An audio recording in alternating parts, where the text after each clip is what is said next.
النساء، المرأة المرابطة على الحدود، النساء العسكريات اللواتي حملن السلاح وجابهن وقضين في المعارك مقابل أكبر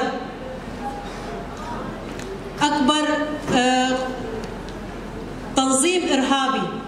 المرأة السورية في الأدب والفن برعاية هيئة الثقافة في الجزيرة السورية.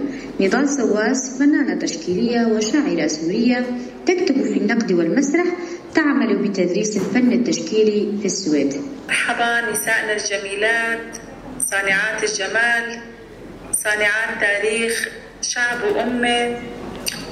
أنا كتير اليوم فخورة بنشاطاتكم والاكتيفيتيات اللي عم تعملوها. الحقيقة كتير بفتخر فيكم وبتمنى لكم مزيد من التألق.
قرار لشکری وی جان صاحب هواری دیگرین و دیچن سری